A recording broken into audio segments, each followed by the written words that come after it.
What is up? Space Cowboys Zero here, and I am back to show you my new ship. Finally, this is the first ship I've actually been able to buy in the game. I mean, I probably could have bought one earlier, but I didn't want those rinky-dink ships.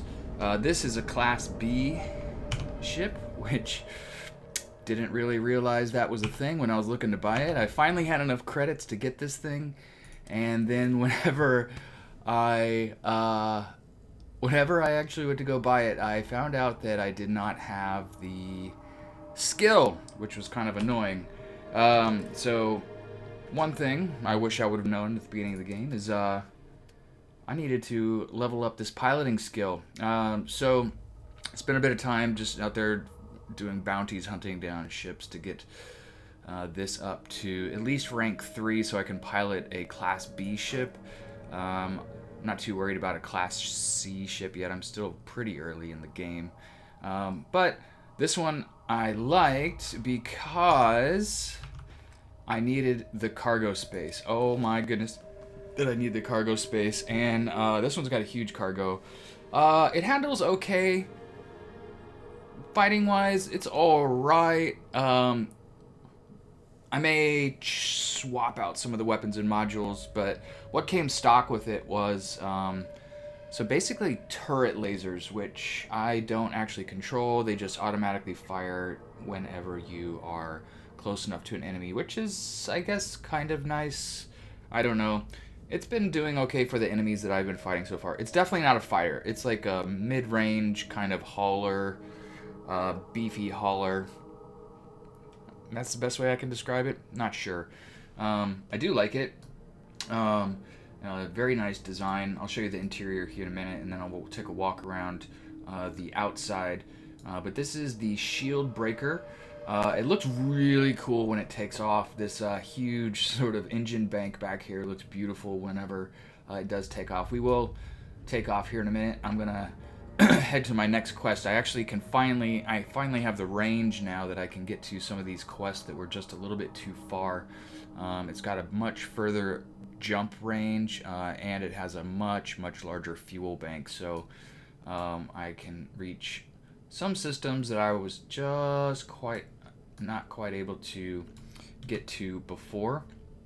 But it's a beauty. I really like it. I think it's a sleek design. I like the color scheme on it. I think all the modules on it are nice. I don't know if these are hard points. I think these may be hard points where I could maybe put in some more weapons. Maybe I'll have to take a look. I haven't really modified it yet.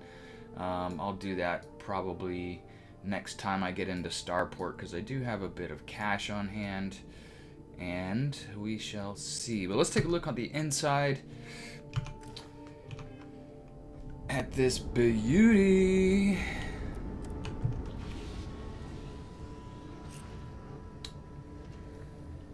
The captain's chair. So there is your cargo hold right here by the captain's chair, which is very nice. Easy access right there by the pilot seat. Like I said, it's fairly large. You can fit a lot of stuff in here. I mostly am just collecting stuff to go back and sell now. I've got a ton of weapons that I need to unload. A few stuff that I keep, but not really. There is a captain's locker.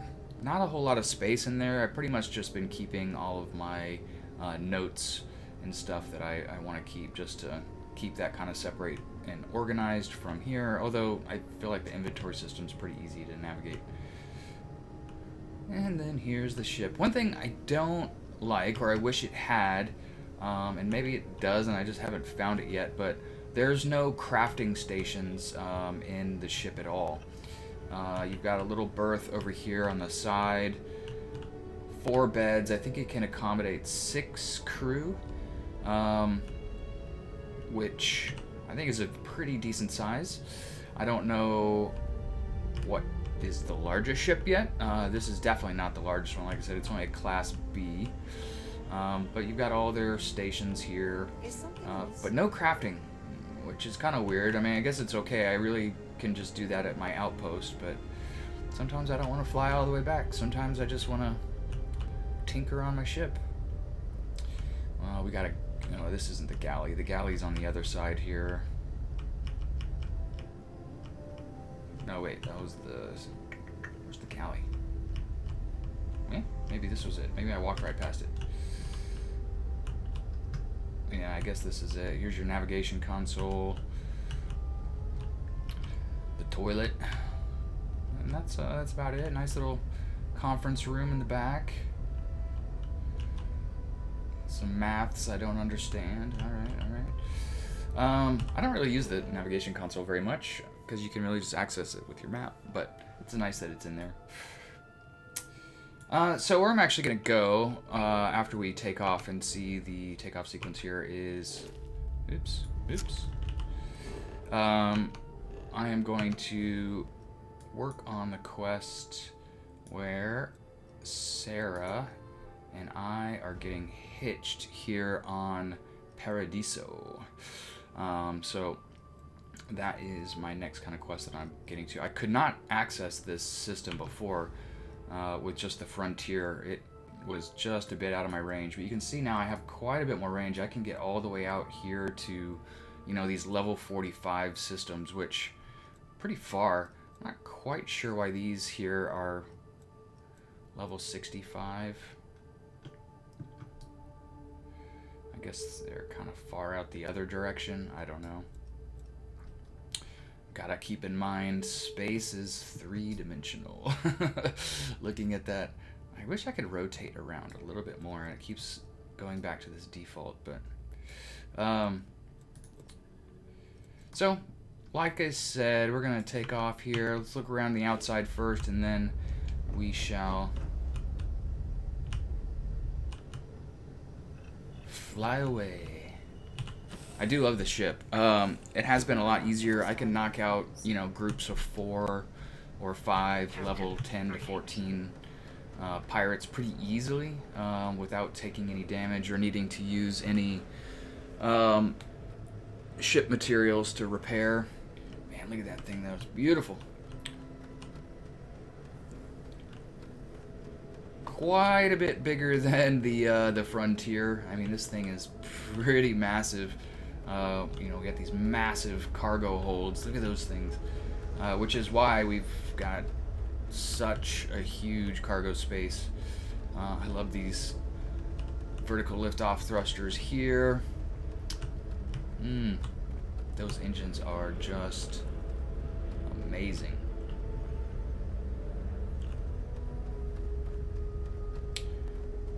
This thing's huge. Like, I'm wondering how big are the Class C ships? Like, how big in general can those are the, I think, the auto laser turrets. You can see, I think they rotate around, which again is actually pretty nice. That way you don't have to be just lined up facing the enemies. You can, you know, do a flyby and they'll still take damage, and they do some serious laser damage. This thing is called the Shieldbreaker for a reason.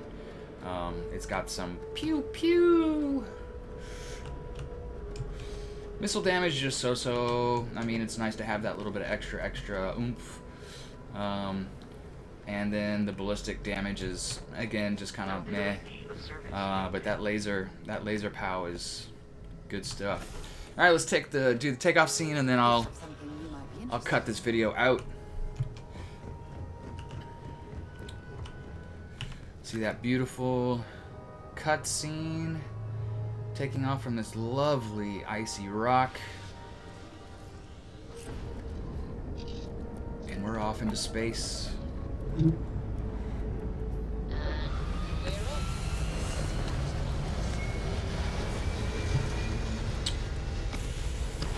Boom.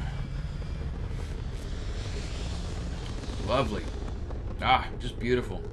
Couldn't have planned it better too. Blue skies. I wish it was... Oh, well, actually, you're going to get a little taste of some combat, too. That was unexpected. I was going to cut this video, but let's play a little longer. Hopefully I don't get killed.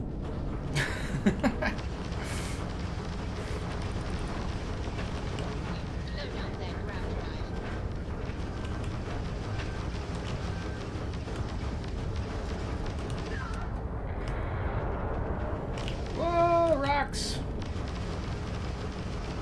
You can see those auto turrets just draining that space coyote, and I wasn't even aimed up on it.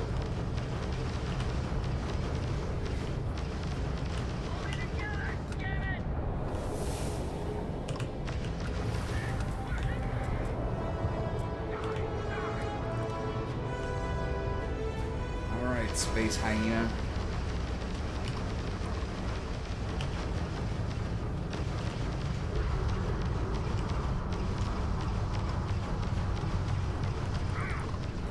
And there we go.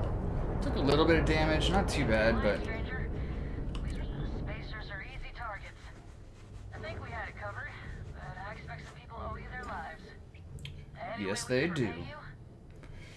No thanks needed, ma'am. Just let me salvage their corpses. Salvage rights are yours.